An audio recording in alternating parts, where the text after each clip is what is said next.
Varicose veins కి సరైన చికిత్స కోసం సంప్రదించండి ఎవిస్ హాస్పిటల్.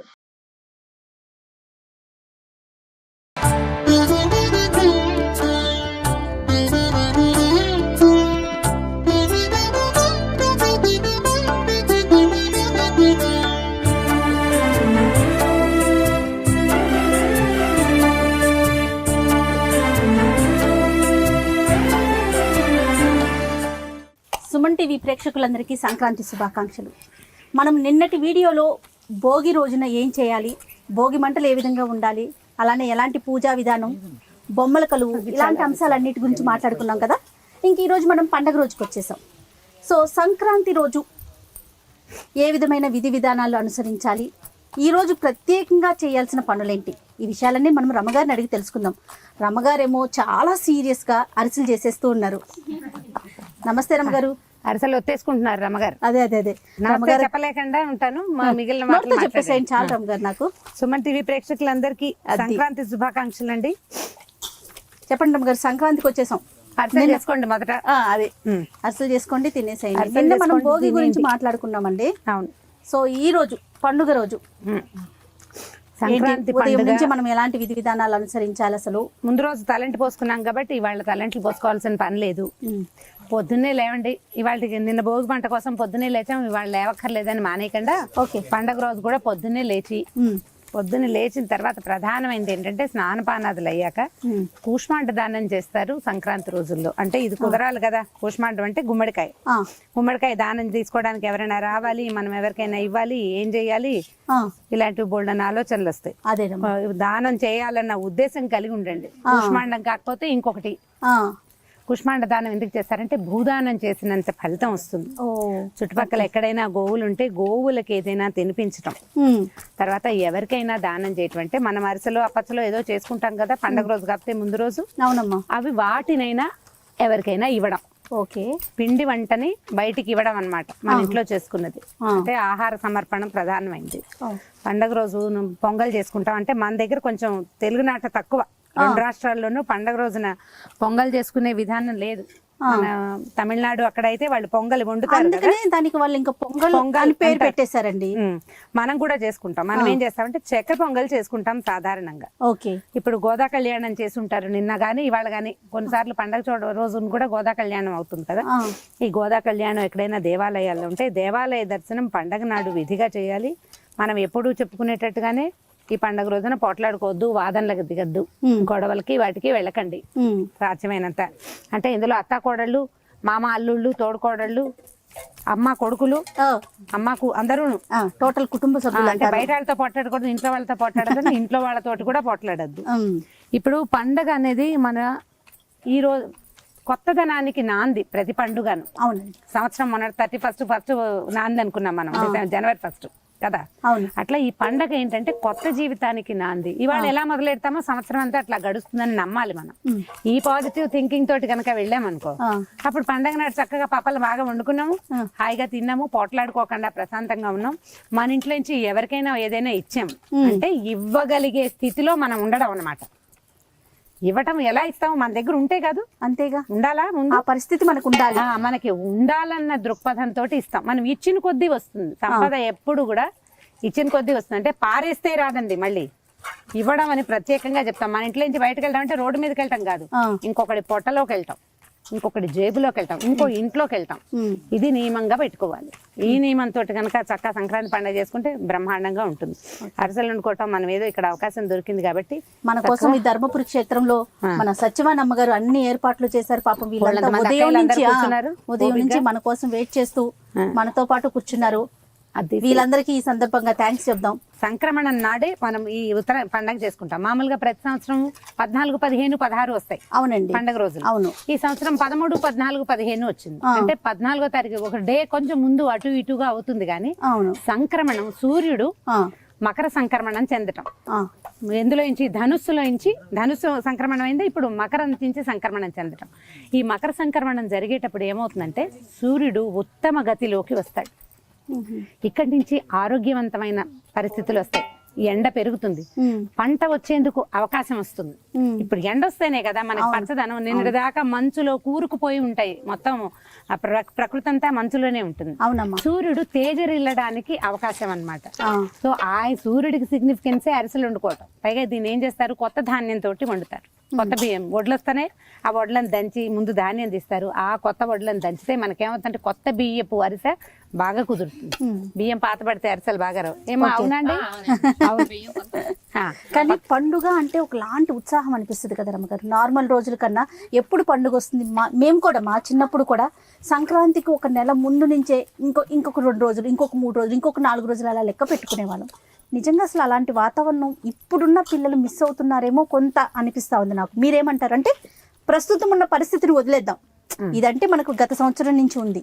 ఈ పరిస్థితి కాకపోయినా మన పండుగలు సాంప్రదాయాలు కొంత నెక్స్ట్ జనరేషన్ కి అందించడంలో వెనుకడుగు వేస్తున్నామని అనిపిస్తోంది. అంటే వెనకడుగు వేస్తామంటే అరిసెలు మన ఇళ్లలో చేసుకోవట్లేదు, భోగి మంటలు మన వాకిట్లో లేవు, వడ్లు మనం చూడలేదు, బియ్యం మనం దంచట్లేదు, ఇదంతా పోయింది కదా. ప్రాక్టికల్ థింగ్ చుట్టుపక్కల పండక్కి ముందు వెనకలు చాలా ఉన్నాయి.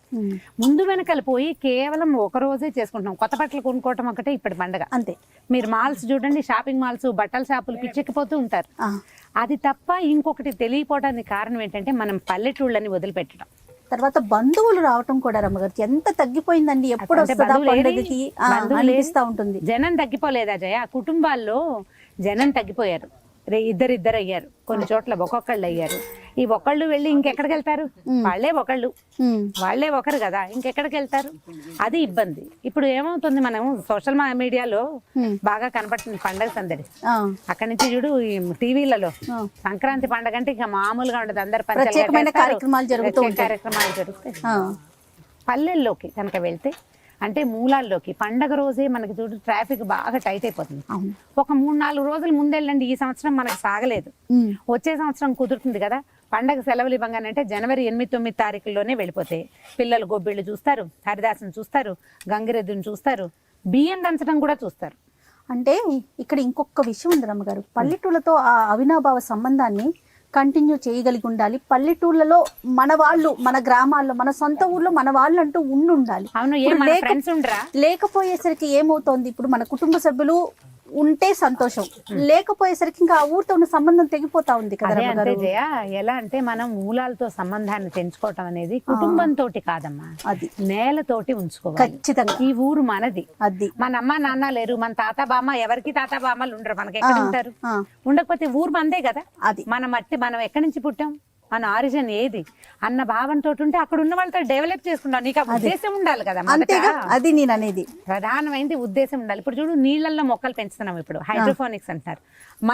ఇవన్నీ మైక్రో గ్రీన్స్ అని పెంచుకుంటున్నాం. ఇప్పుడు మైక్రో గ్రీన్స్ హెల్దీయే, హైడ్రోఫోనిక్స్ హెల్దీయే, కానీ మట్టిలోంచి పెరిగిన మొక్కతోటి పోల్చ అసలు దేనికి లేదు. అంతే, నీకు మట్టి అందులోంచి మొక్క రావటం, ఒక మొక్క తన ప్రాణాన్ని నిలబెట్టుకోవడానికి లోపలికి వెళ్తుంది.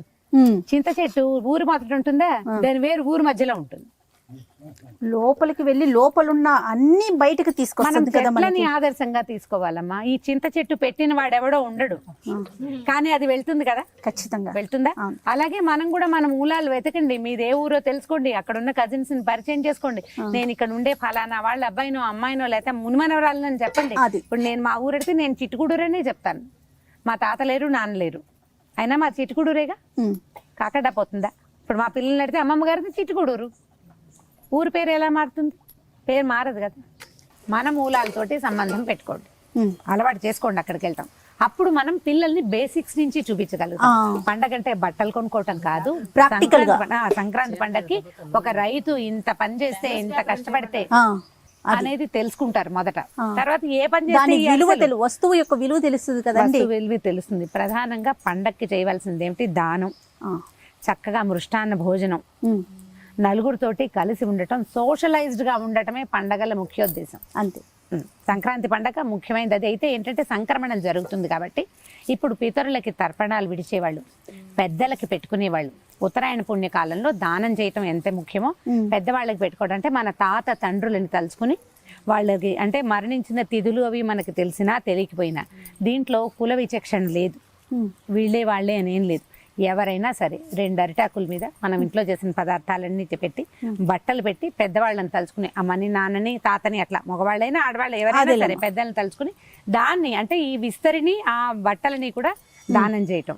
ఇది అందరూ లోక సహజంగా ప్రతి వాళ్ళు చేసేది. కొన్ని కుటుంబాల్లో ఉంటుంది, కొన్నిట్లలో ఉండదు. ఒకవేళ మా నాన్నల తిథులు తెలీదు, వాళ్ళంతా చేసుకుంటున్నారు, మనం చేసుకోలేకపోతున్నామని బెంగపెట్టుకునే వాళ్ళు కొంతమంది ఉంటారు. మేము కూడా చేయొచ్చు అని లక్షణంగా చక్కగా చేసుకోవచ్చు. దానికి పెద్ద విధానం ఏం లేదు. విస్తరాకులు కానీ అరిటాకులు కానీ దేవుడి మందిరం ఎక్కడ పెట్టుకుంటామో అక్కడ పరిచి పదార్థాలన్నీ నివేదన చేసి తాతని నా మామని వాళ్ళని మంచి మాటలతోటి తలుచుకుని మా నాన్న నాకు అన్యాయం చేశాడు అయినా వీడికి నేను పెడుతున్నాను లాంటి వాక్యాలు కాకుండా అవి చాలా మందికి అవి కూడా ఉంటాయి. ఆ మాటలు అంటూ ఇవి చేస్తుంటారు. ఉపయోగం ఆ ఒక్కరోజు అనకుండా ఎక్కడ ఉన్న వాళ్ళైనా సరే మా తాత తండ్రి వాళ్ళ పేరుతోటి ఇది నేను పెడుతున్నానని దండం పెట్టుకుని పెడితే తప్పకుండా పితృలోకాలకి ఇది చేరుతుంది. ఎందుకంటే ఈ ఉత్తరాయణం భూమి మీద నుంచి చేసిన ప్రతిదానాన్ని పైకి తీసుకెళ్తుందట. ఇది లెక్క రాసుకునే రోజు. చిట్టా మొదలు పెడతారు ఇవాళ మంది. మనం చేసిన ప్రతి మంచి రాయబడుతుంది. పోట్లాడితే అది కూడా రాయబడుతుంది.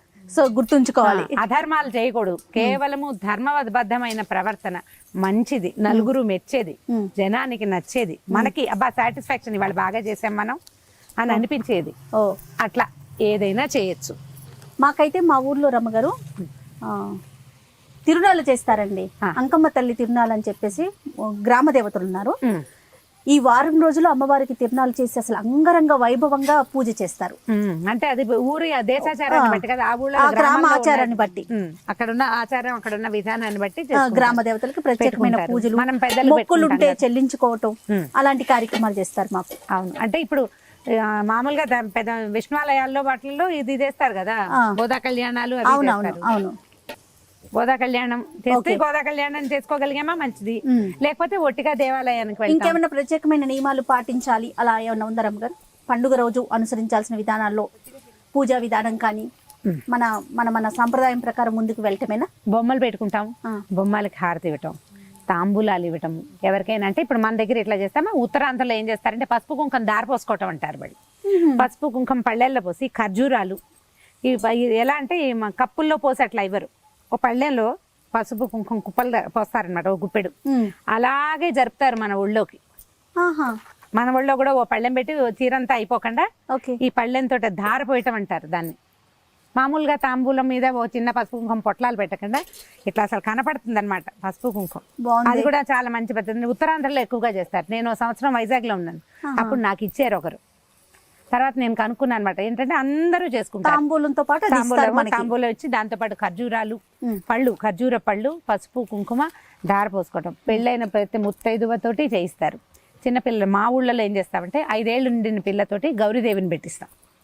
పాపకి 5 ఏళ్ళు నిండితే బొమ్మలు పెట్టిస్తారు. వాళ్ళతోటి ఒక బొమ్మ పెట్టించడం, పిల్లలకి బొమ్మలు పెట్టడం అలవాటు చేస్తాం. 5 years వస్తే వాళ్ళతో గౌరిని చేయిస్తారనమాట. అక్కడి నుంచి కన్యగౌరి నోము అంటారు. నోములుగా చేసుకునే వాళ్ళు ఎలాగో చేసుకుంటారు. నోముగా లేదనుకో ఇలా బొమ్మలు పెట్టినప్పుడు అమ్మాయిలతోటి గౌరీదేవిని పెట్టించటం, హారతి ఇప్పించటం అలాంటివి చేస్తారు. ముఖ్యంగా మనకి బయటకి వెళ్ళిపోయిన కొత్త అల్లుళ్ళు కానీ కూతుళ్ళు కానీ అందరూ ఈ పండగకి మాత్రం ఖచ్చితంగా వస్తారు కదా. అల్లుళ్ళ పండగే కదా సంక్రాంతి. సంక్రాంతి అల్లుళ్ళ పండుగ అయితే ఇప్పుడు సంక్రాంతి అల్లుళ్ళు వచ్చే కాలం లేకపోయినా ఏం పర్వాలేదండి. చక్కగా ఫోన్లలో అల్లుళ్ళకి విషెస్ చెప్పేయండి. ఇప్పుడు వీడియో కాల్స్ చేసుకోండి. చేస్తే చక్కగా అల్లుడు గారి పేరు చెప్పి మనమే భుజించవచ్చు, ఏం పర్వాలేదు. లేదా కొరియర్ లో పంపించవచ్చు, అంతే జాగ్రత్తగా. అలాగే రైట్ రమ్మ గారు, థ్యాంక్ యూ సో మచ్ అండి. అయితే మళ్ళీ ముగించే ముందు ఇంకొకసారి చెప్తానండి, ఎప్పుడు మనం స్టూడియోలో కూర్చొని మాట్లాడుకుంటాం పండుగ రోజు 3 రోజులు ఏం చేయాలి, ఎలా చేయాలి, ఏంటి విధి విధానాలని. ఈ రోజు మనము సత్యవాణి అమ్మగారి ఆలయం ధర్మపురి క్షేత్రంలో చక్కగా తోటి మన మహిళలందరితో కూడా పెద్దవారందరితో కూర్చొని ప్రాక్టికల్గా పొయ్యి పెట్టుకొని అరిసెలు చేసుకుంటూ మాట్లాడుకునే అవకాశాన్ని మనకి అమ్మ కల్పించారు ఈ సందర్భంగా. సో అమ్మకి మనం ప్రత్యేకించి థ్యాంక్స్ చెప్దాం. సత్యవాణి అమ్మగారికి జై.